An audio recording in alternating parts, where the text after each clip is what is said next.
Hi everyone! Again, ang topic natin for today is Body of Christ, katawan ni Kristo. So maraming nagsasabi na para maligtas ka, kailangan maging member ka ng isang religion, maging member ka ng isang sekta, kailangan mo sumapit sa ganito, sa ganyan. So, ang para bang kaligtasan ay sa pamamagitan ng member ng isang samahan. Pero, mapapatanong ka sa sarili mo, so ibig sabihin ba kailangan ba maging membership ka, maging member ka nung isang samahan or religion na yun para maging maligtas ka, or si Kristo lang talaga ang ating tagapagligtas, at ang niligtas ng Panginoon si Kristo ay ang kanyang katawan. Ang church, ang kanyang iglesia, ay hindi isang relihiyon or samahan, kundi ang katawan ng Panginoong Hesukristo. Ano ba ang body of Christ? It's a biblical metaphor of a church, emphasizing the unity and the independence of belief with the Christ's head. It highlights how Christians function together as one unity under the leadership of Jesus. So, sabi dito sa verse na Acts na sinasabi na sila yung samahan, sila yung church na niligtas ng Panginoong Hesukristo.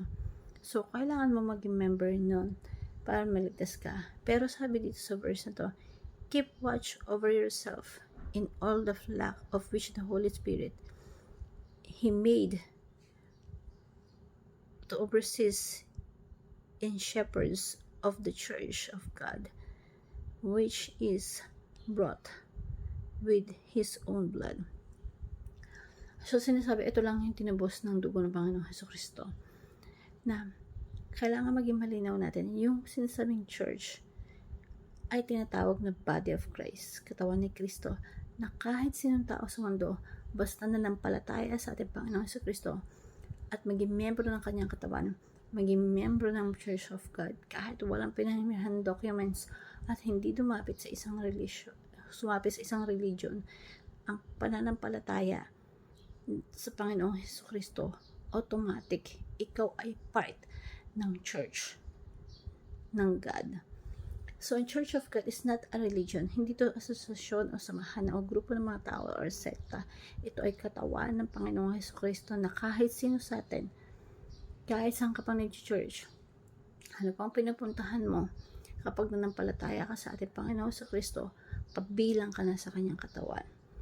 At sabi dito sa Romans chapter 12 verse 4-5, for just as each of us has one body with many members, and these members do not have all the same function, so in Christ we, though many, for one body, and each member will belongs to all the others.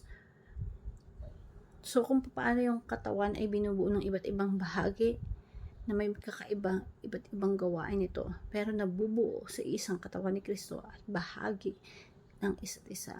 So, wala itong kinalaman sa religion or samahan or grupo ng sekta. Ang kailangan mo lang manampalataya sa ating Panginoon Jesucristo sa ginawa niya sa krus ng Kalbaryo. Kahit mag-isa ka na lang, kahit saan ka galing, hindi na maliligtas ka pa rin because all you need is Jesus Christ. Hindi kahit anong religion. Kasi part ka ng katawan, iglesia. Lahat naman na nanampalataya ng Panginoon Jesucristo, kahit ano pang lengguwahe mo, kahit saan ka pa nakatira, ano pang parte. We are one family of Christ. As long as you are family of Christ, you are part of the church. So, sa Biblia, may isang katawan pero maraming miyembro. Dahil isang katawan lang tayo, meron tayong isang dugo. Magkakadugo tayong lahat. Tayo ay isang pamilya ng Diyos.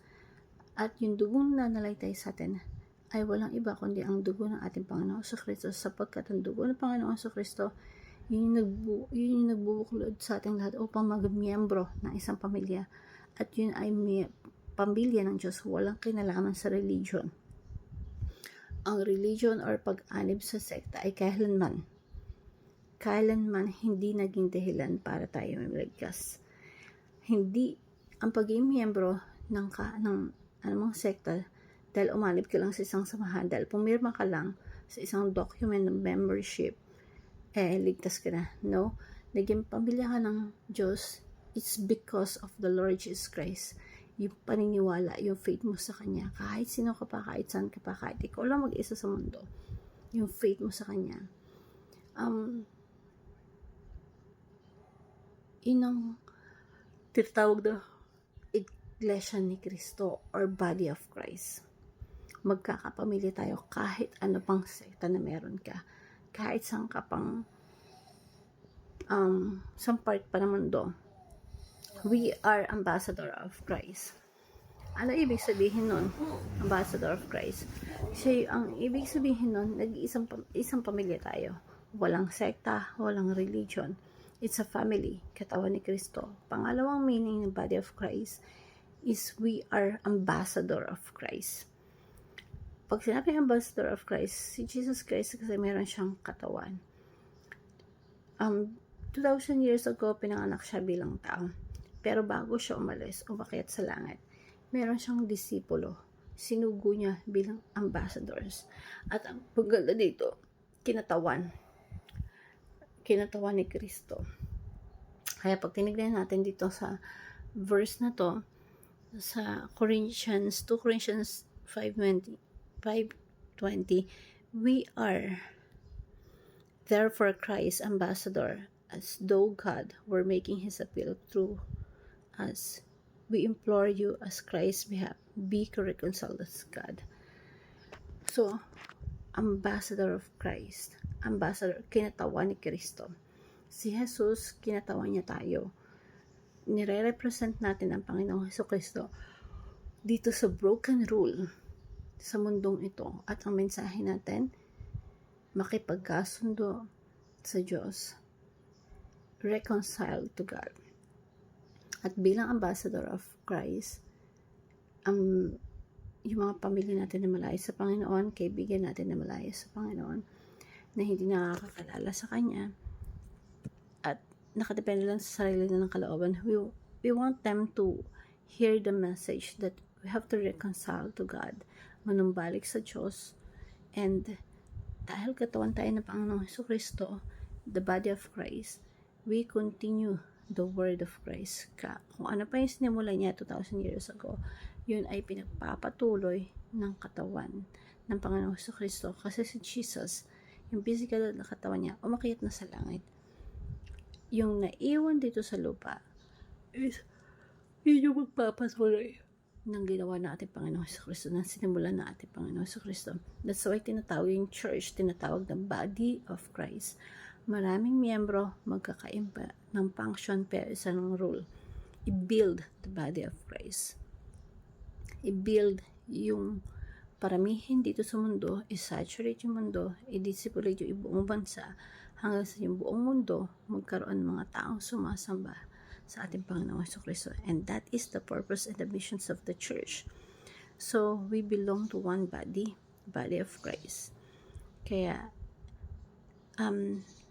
application natin is maganda na dahil tayo ay katawan ng ating Panginoon Jesucristo sa isang iglesia, pag tinignan natin yung kapwa na natin mananampalataya, isipin mo na magkaisa kayo. Therefore, treat others as you would treat your own body. Kung paano inaalagaan yung iyong katawan, kung paano mo ayaw masaktan yung katawan mo, wala sa atin na gustong maghirap. Wala sa atin gustong saktan yung sarili natin.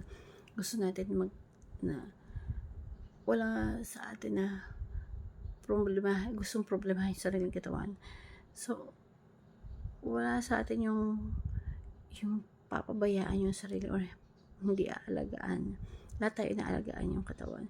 We have to treat others the way we treat ourselves. Kung paano natin pinamamalasakitan ang ibang tao. Pag tayo nagugutom, gusto natin pakainin yung katawan natin. Pag nagugutom yung ating kapatid, gusto natin pagmalasakitan natin na tumulong at pakainin yung tao na yun. Kung paano mo minamahal yung sarili mo, mahalin mo yung iba. Because we are members of one body.